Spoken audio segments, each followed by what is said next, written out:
반갑습니다. 허명 목사입니다. 오늘을 살아가는 많은 사람들이 삶의 자리가 너무 무겁고 힘들어서 지치고 낙심할 때가 많이 있습니다. 아이들에게 부모님에 대하여 물어보면 부모님은 날마다 아침 일찍부터 일 가는 사람인 줄 알고 있습니다. 어린 자녀들과 함께 따뜻한 대화를 나누며 쉴 여유를 찾지 못하고 고단하게 달려온 날들이 많습니다. 일터에 나갈 때에는 기쁨과 보람도 있지만 날마다 문제들과 힘겨운 과제들을 만나는 현장에서 전투를 하듯 이겨내야 합니다. 주님을 영접한 후에는 교회에 출석하여 예배드리며 기쁨과 감사함으로 신앙생활을 했습니다. 그러나 신앙의 연륜이 쌓이면서 직분도 받고 잘 섬기며 살려고 했지만 어느덧 자신의 달라진 모습도 발견하게 됩니다. 주님 앞에서 겸손하게 주님의 영광을 위해서 일하는 것인지 자신의 영광과 육신의 정욕을 위해서 일하는 것인지 모르는 자신의 모습을 보게 됩니다. 기쁘고 즐겁게 감사함으로 섬긴 것이 아니라 의무감과 체면 때문에 그 자리에 있었던 모습도 생각하게 됩니다. 가정에서도 직장에서도 힘들고 교회에서도 힘들어지면서 심령이 점점 메말라가는 것을 느끼면서 지치게 됩니다. 직장에서도 나를 크리스찬으로 알고 있지 않고 가족도 내가 신앙으로 사는 하나님의 사람이라는데 공감하지 못하는 것을 비로소 느끼게 될 때 낙심하게 됩니다. 교회에서도 주변 사람들이 점점 거리를 두는 것을 느끼면 나는 아무것도 제대로 못하겠다는 생각이 들어 넘어지게 됩니다. 우리의 삶이나 신앙생활이 언제나 고지와 같고 볕이 비치는 순간만 연속되지는 않습니다. 때로는 깊은 골짜기도 만날 수 있습니다. 누구나 쉽게 낙심할 수 있기에 연약한 우리는 하나님이 붙들어 주시고 하나님이 일으켜 주셔야 합니다. 선지자 엘리야처럼 하나님이 먹여주시는 음식을 받아 먹고 하나님이 인도하시는 길을 따라가야 새 힘을 얻고 다시 일어설 수 있고 새롭게 주어지는 사명을 감당하며 살 수 있습니다. 나는 지금 인생의 바닥에 앉아 있다. 건강이나 사업이나 가정사나 신앙이나 더 내려갈래야 내려갈 수 없는 골짜기에 있는 것 같다는 생각이 든다면 낙심하던 자리에서 일으켜주시는 주님의 손을 잡고 일어서야 합니다. 엘리야를 일으켜주신 주님께서 다시 사명을 주시고 달려가게 하신 것은 우리들에게 귀감이 됩니다. 선지자 엘리야는 구약 성경에 기록된 선지자 중에 한 사람입니다. 엘리야는 변화산상에서 예수님 앞에 모세와 함께 나타났던 위대한 선지자입니다.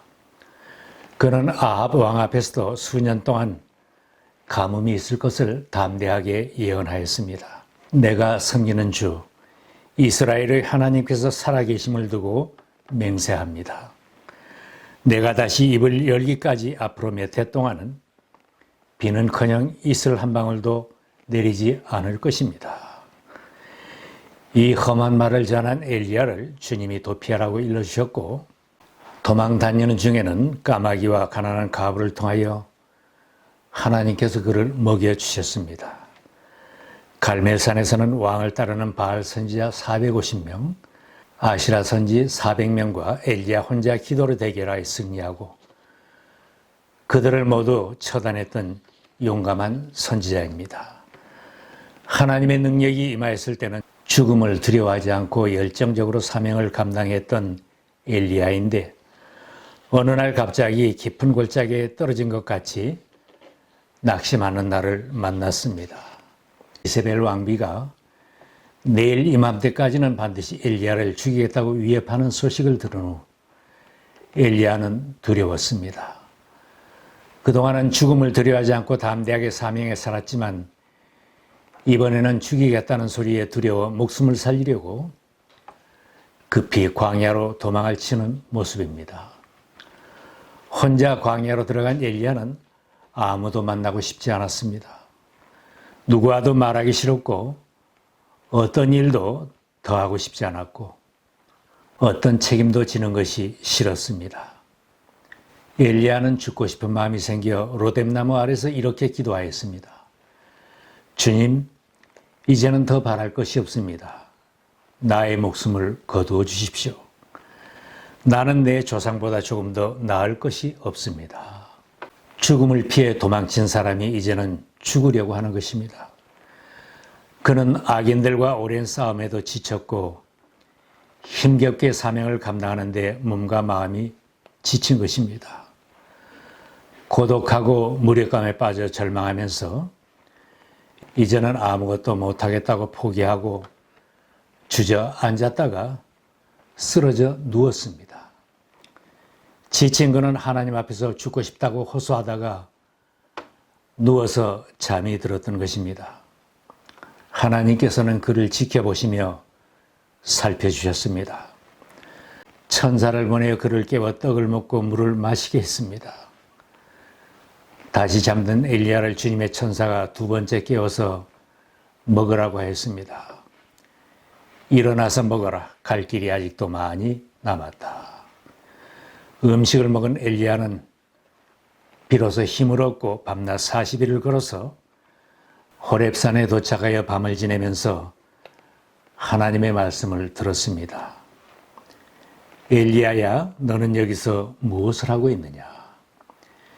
엘리야는 자신이 힘들어하는 형편을 하나님 앞에서 불평 섞인 하소연을 하였습니다. 나는 이제까지 주 만군의 하나님만 열정적으로 섬겼습니다.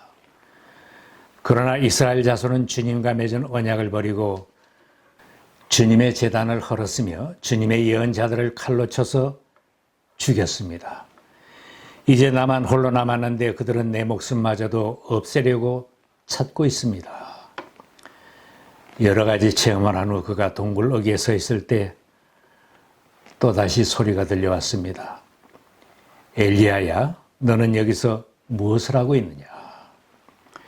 엘리야는 같은 물병을 반복하면서 주님께 또다시 하소연을 했지만 하나님께서는 엘리야에게 새로운 사명을 주셨습니다.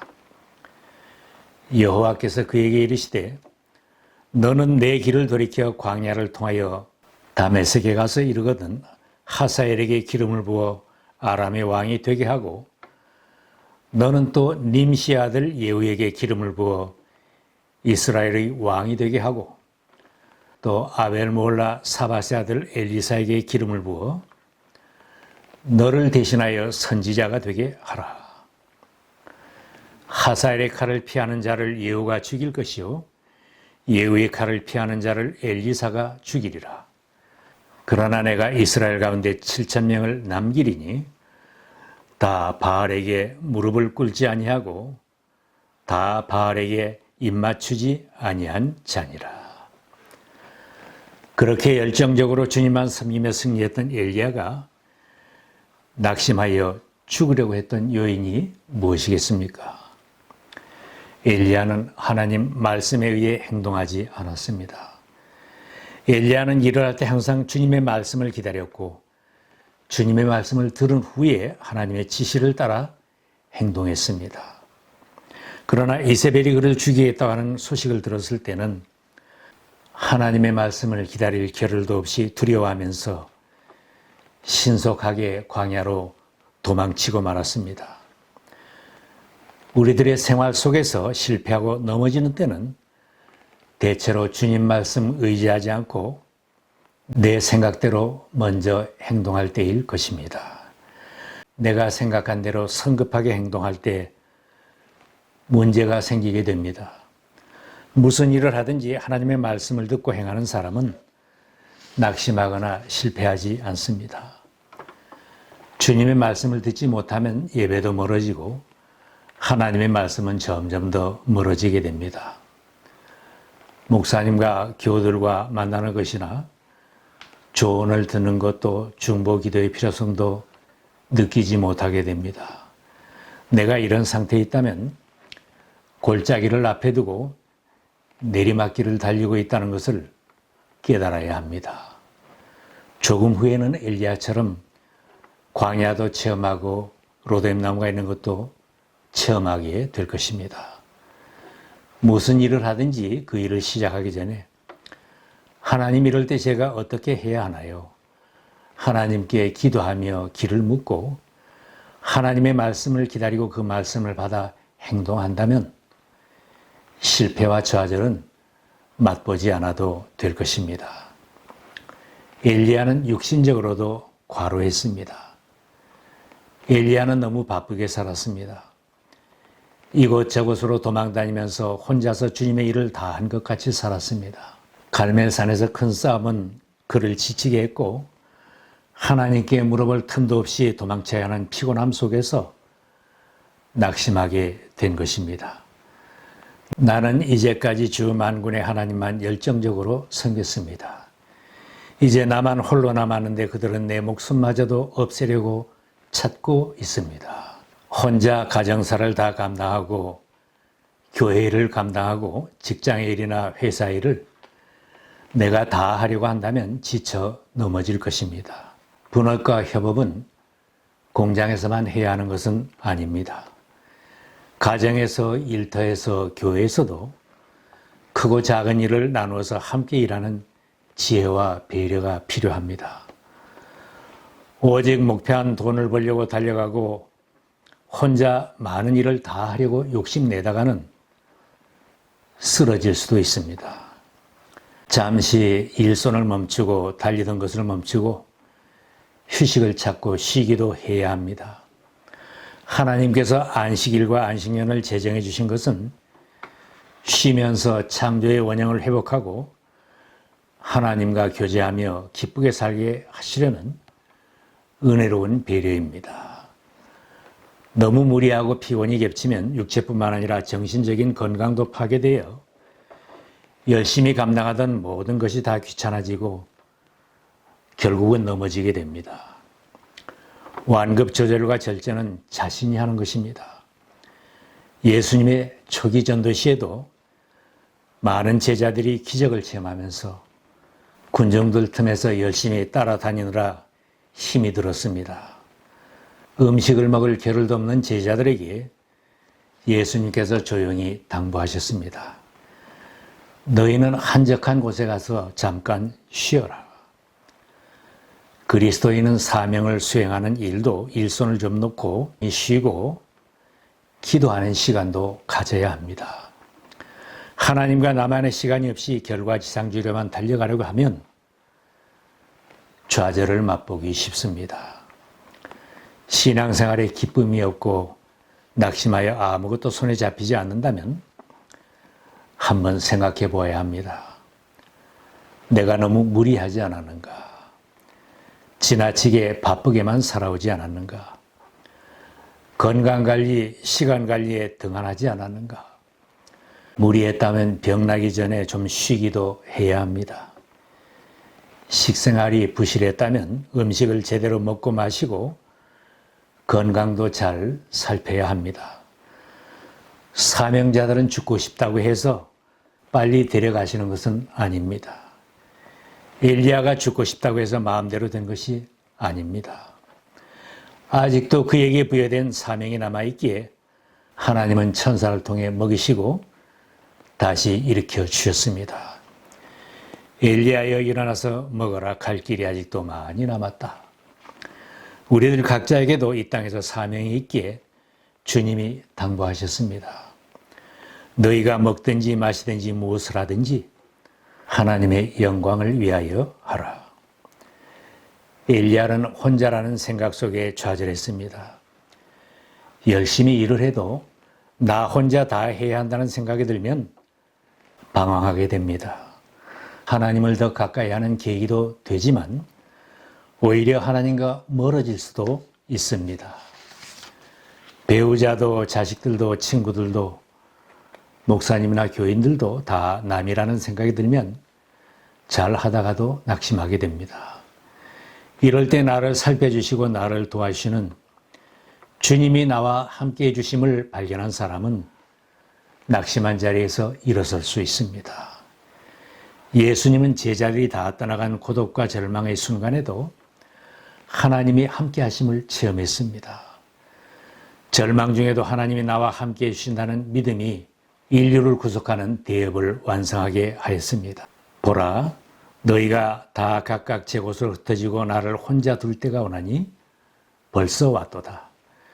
그러나 내가 혼자 있는 것이 아니라 아버지가 나와 함께 계시느니라. 내가 혼자라는 생각이 들 때 염려하고 좌절하고 포기하지 말고 하나님이 나와 함께 하신다. 나를 위해 기도하는 믿음의 가족이 있다는 믿음은 든든히 서게 하며 이기게 해줍니다. 하나님을 바라보지 않고 주변 환경만 바라보면서 엘리야도 좌절했습니다. 이세벨이 엘리야를 죽이려고 하자 저가 이 형편을 보고 생명을 위해 도망했다고 했습니다. 눈앞에 닥친 환경만 볼 때 지금까지 자신과 함께 해주시고 능력으로 역사하신 하나님의 능력을 잊게 됩니다.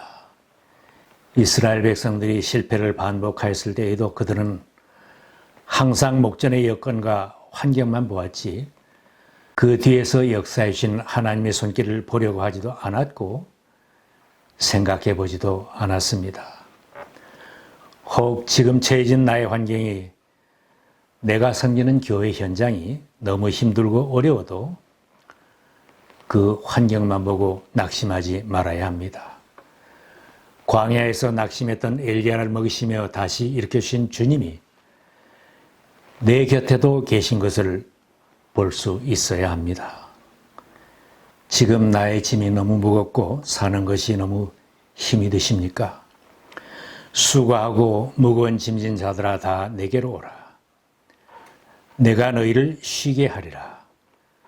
초청해 주시는 주님 앞에 무거운 짐을 다 벗어놓고 쉼을 얻으시기 바랍니다. 파도를 보고 놀라 바다에 빠졌던 베드로를 주님이 손 내밀어 건져주셨습니다. 내가 누워있고 빠져있는 곳으로 주님이 찾아오십니다. 나의 손을 잡아주시고 일으켜주시는 주님의 손을 꼭 잡으시기 바랍니다. 하나님은 힘을 잃고 낙심한 신앙인들, 걱정, 근심과 두려움에 빠져있고 더 살 이유가 없다고 낙심한 사람에게 똑같은 질문을 하실 것입니다. 너는 여기서 무엇을 하고 있느냐? 어찌하여 아직도 누워있고 이 자리에 머물러 있느냐? 일어나 먹어라. 갈 길이 남아있고 사명이 남아있다.